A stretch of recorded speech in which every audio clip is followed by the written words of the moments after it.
The answer consists of two parts. Firstly, the question of Rajab, and are there any blessings of Rajab? For these types of questions, we should always look to our famous icons of Islam, the people who are universally respected, the giants of our tradition, people like Ibn Hajar, An-Nawawi, Al-Ghazali, Ibn Taymiyyah, and see if they have, what have they said about this issue. With regards to the month of Rajab, without a doubt, Rajab is one of the sacred 4 months, Al-Ashhur al-Hurum. And this means that it is the only month that is standalone. The other 3 months are, who knows, the other 3, there's 4 months of Hurum months. MashaAllah, yes, go ahead. No, sorry, nice try, and I like your enthusiasm, but you're not. Dhul Hijjah, Dhul Qa'dah, Dhul Hijjah and Muharram. Dhul Qa'dah, Dhul Hijjah, by the way, everybody should know this. This is a part of our basic Sharia knowledge. Minha arba'atun hurum. Inna iddata shuhuri inda Allah ithna ashara shahran. The number of months, this is in the Quran, the number of months that Allah has decreed is 12. Fi kitabillah. This is in the book of Allah, meaning in the Lawh al-Mahfuz. The day He created the heavens and the earth, Allah declared there should be 12 months. Minha arba'atun hurum. 4 of them are hurum months. 3 of those 4 are connected. Dhul Qa'dah, Dhul Hijjah and Muharram. 1 is standalone. This is the month we are in. So this month does have that blessing without a doubt. Now, does it have any other blessing? The 6 books of hadith, the famous books, do not mention any hadith about the blessings of Rajab. And that's why pretty much the vast majority of our scholars have said that the month of Rajab does not have any other blessing than being the holy month. It is a blessed month, and what is in the blessed month? You don't engage in warfare in the days where war was going on. You do not engage in war that is you initiate. Obviously you defend, defensive is war, but offensive, no. And overall, you can do any good deeds in these 4 months. It is a more respected months. But specifically, any good deed mentioned, many scholars say no. Ibn Hajar says, nothing authentic has been narrated regarding the blessings of Rajab or the fasting of Rajab or the any type of Qiyamul Layl in Rajab. And I'm not the only one to say so. Abu Ismail al-Harawi, the great Hafidh, also says the same thing. So Ibn Hajar is saying this. Ibn Taymiyyah says that as for fasting in the month of Rajab, all of the traditions that are quoted are very weak. In fact, they are fabricated, and none of the people of knowledge have ever considered them to be worthy. So there are some ahadith, as Ibn Taymiyyah says, all of them are fabricated or very weak. So there are some of them, but generally speaking, our mainstream ulama have considered these to be extremely weak. Of the narrations, I'll mention some of them. Of the narrations, and remember I told you, all of you should know, and one of the goals of this Q&A is to educate all of us. This is our knowledge, our religion, our sharia, our books of hadith. So by attending these lectures, I want to increase the general awareness of our religion. I mentioned many times that the books of hadith are a confusing thing for the non-specialist because there's so many of them. And I said that you should be aware that simplistically there are 3 tiers of hadith books. You have the elite, the creme de la creme. These are called the 6 books, Kutub al-Sitta, and you can add to them Musnad Imam Ahmad and Muwatta Imam Malik. These are like the famous books, okay? You have a secondary level, and these are like the Mustadrak of Al-Hakim, Bayhaqi, these are Ad-Darimi, Ad-Daraqutni. These are names that are very familiar to all students of knowledge, and especially ulama, they access them. Then you have the tertiary books. These are, without exaggeration, hundreds, not dozens, no exaggeration. Little treatises, pamphlets, major volumes, and this is where you get every bizarre and weird type of thing. Okay? Not that you don't find them in the secondary, but generally speaking, in the primary, generally speaking, you don't find anything really bizarre. That's why they've been accepted by the ummah. The secondary, maybe once in a while you find something, but generally they're very primary, good resources.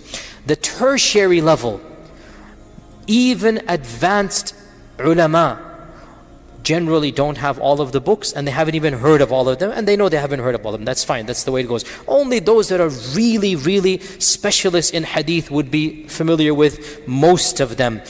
All of them is really impossible to be fully familiar with. So in these books we have, for example, At-Tabarani in his Al-Awsat, and Al-Awsat is one of the more tertiary books because Tabarani has multiple books.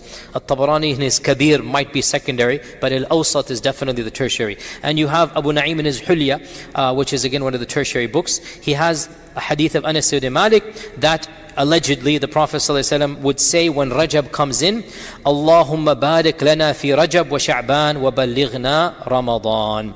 Okay, in this is two people in the chain. One of them, his name is Zaida ibn Abi Riqad. Bukhari says Zaida is munkarul hadith. If Bukhari says munkar, you literally just take this and leave it aside. When Bukhari says munkar, end of story. It's basically fabricated. So Imam al-Bukhari said the main guy narrating this hadith is rejected. Munkar means he's totally rejected. And if you know anything about Bukhari, that's it. End of case. So the famous narration, Allahumma barik lana fi Rajab wa Sha'ban wa ballighna Ramadan. It is not a hadith of the Prophet ﷺ. Question. The translation is, Oh Allah, bless us in Rajab and bless us in Sha'ban and allow us to reach Ramadan. Okay, this is not a hadith. Okay, question to you. Is there anything wrong with this hadith, meaning-wise? No. So can we say it?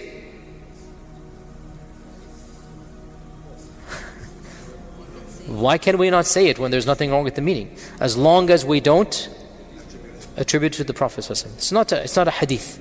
But the meaning is beautiful. Oh Allah, bless us in Rajab. In the month of Rajab, bless us. Oh Allah, bless us in the month of Sha'ban. Oh Allah, allow us to live to see Ramadan. No problem to say it. But don't consider it to be a hadith of the Prophet ﷺ. Of them is the hadith of, allegedly, hadith of Ali radiallahu anh. And just listen to the hadith and you know something is wrong. Where he says that the Prophet ﷺ said, the month of Rajab is a magnificent month in the eyes of Allah subhanahu wa ta'ala.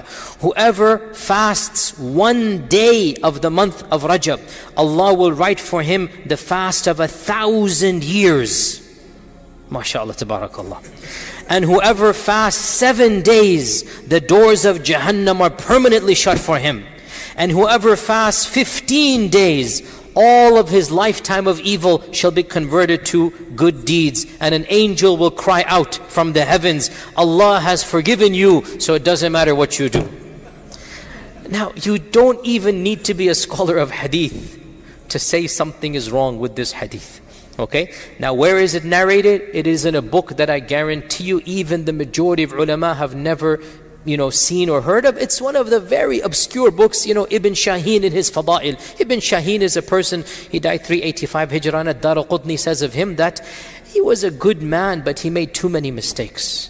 He's not a person that we can rely on. I mean, he was a worshipper of Allah, but his memory was out there. Cannot rely. So these types of books, you find these bizarre ahadith about fasting Rajab. And of course, of the things that is done in Rajab, culturally speaking, is on the first Thursday night or Friday, you have a special salah that is done in many cultures. Okay? Special salah. And some people call it salat al-raghaib, others call it, what is it called?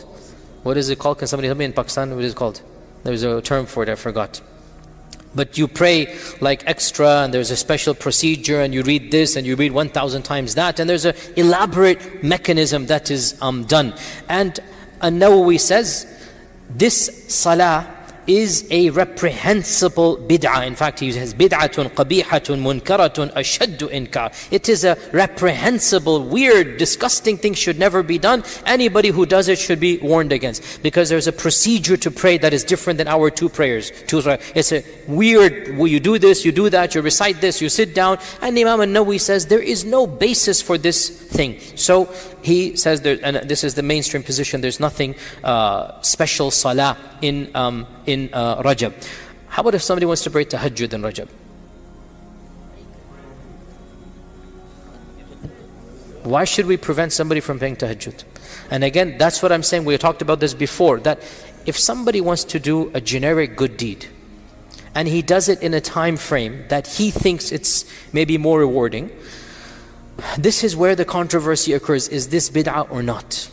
And we should be lax if somebody wants to pray tahajjud, normal tahajjud. What Imam An-Nawawi said is bid'ah is the bizarre prayer, which is a special technique, and you sit down and you stand up and you do extra ruku' and sujood, like you pervert the prayer. He said this is weird, bid'ah, don't do it. But if somebody wants to pray genuine, legitimate tahajjud, Should we say no? Okay, let him, alhamdulillah. It's better than me and you sleeping at night. At least he's doing some tahajjud. Not every single, so no problem with that. Now, another thing that people have a misconception is that on one particular day, I think it's the 15th or something, they say Isra al-Mi'raj took place, right? That's also the 27th. See, I don't know the bid'ahs that well, I'm sorry. My knowledge of bid'ahs is a little bit weak.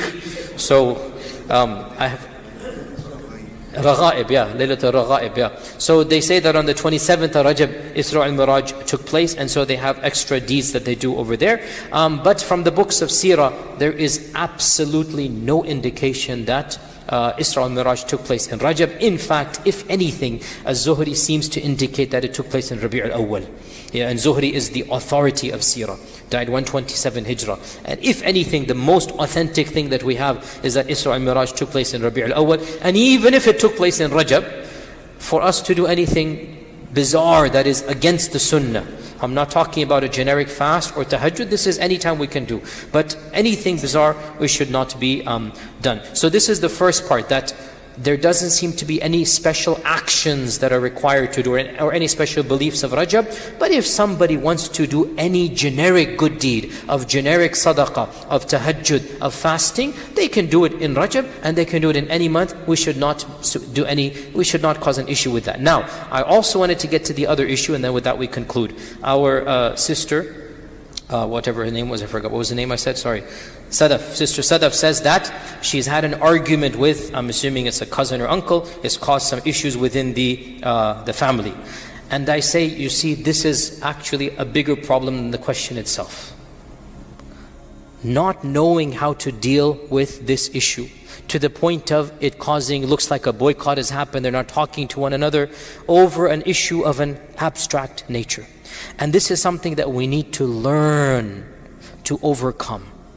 Suppose your cousin follows another strand of Islam, another interpretation. See, I am mainstream Sunni. I've said this from the beginning. And I'm quoting people like Ibn Taymiyyah, Nawawi, Al-Ghazali, Ibn Hajar. These are our icons. We look up to them. But let's also recognize that there are other versions of Islam that they practice. I might not agree with it, but you cannot deny that they are there, can you? Right? And there are people that might not agree with you. So at what point should we have an argument and break off? Definitely not over the blessings of Rajab. Definitely not. If somebody wants to fast extra of Rajab, or even they want to do this bizarre prayer that An-Nawawi said is a bid'ah. Okay, An-Nawawi is saying it's a bid'ah, which means other people are doing it in his time frame.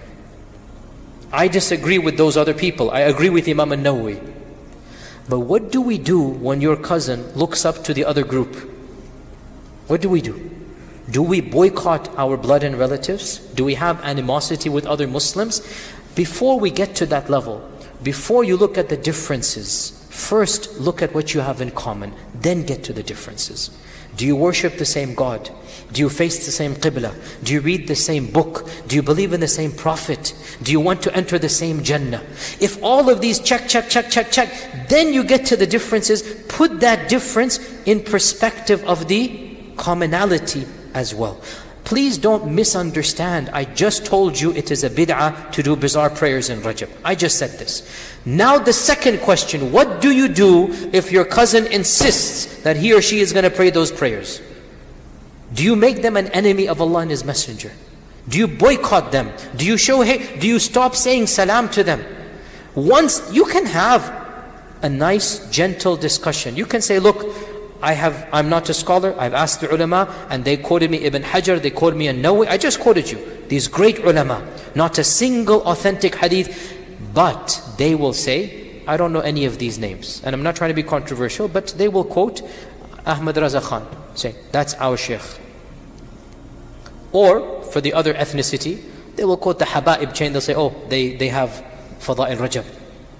Or another, well, they're going to quote this tariqah, this is my sheikh. I don't know your sheikh, I have my sheikh. Okay, can we blame this person for having an emotional connection with somebody and not having another connection with your whole galaxy of ulama? In this person's mind, they've become religious by this group. They've experienced iman and zuhd and ibadah from a group that they know, and it's made them better people. I disagree, I'm not preaching that to you. I don't do that version of Islam. But this group does. What do? We tell them this is our understanding. Gentle, polite. If they accept, alhamdulillah. If not, they haven't committed kufr. They haven't left the fold of Islam. They're still worshipping Allah subhanahu wa ta'ala. So don't break the ties of kinship over something that in the end of the day, insha'Allah, Allah will forgive because of His rahmah. Your cousin, your relative is not the great alim or shaykh, he's an innocent Muslim or she's an innocent Muslimah, and she's following a group that she has experienced some iman from. She's wrong in this regard. But you don't have to be judge, jury and executioner. And you don't have to treat her in a manner that, rather, if you really want to guide her, wallahi, the best way to do so after dua is through your akhlaq. And if you're going to resort to name calling and saying your scholars are this and cutting off, what have you done? On the contrary, you say, well, okay, no problem, that's your business. And you continue having a loving relationship based upon the rahmah of our religion, based upon what it means to be be the better of the two, always. Be the better of the two, and guess what?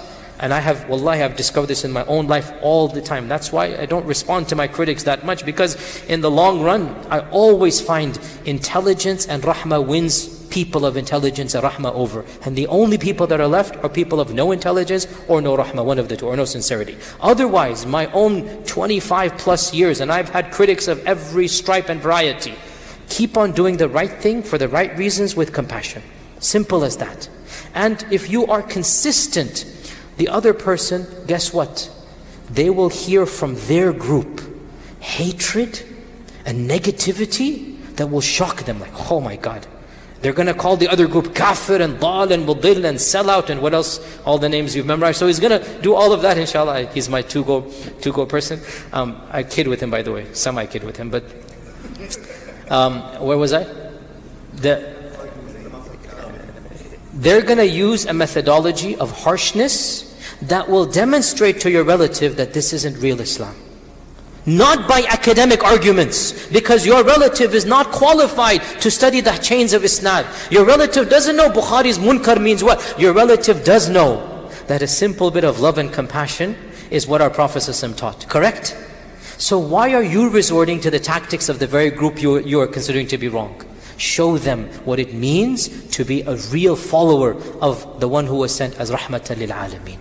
Continue the ties of kinship, have the upper hand, be gentle, forbearing, loving, and make dua. And insha'Allah, in the end of the day, these trivial things are not going to cause a person to, a'udhu billah, go to Jahannam or something. Even if they're mistaken, they're still within the fold of Islam. And may Allah Azza wa Jal unite you and your cousin or relative back upon the truth.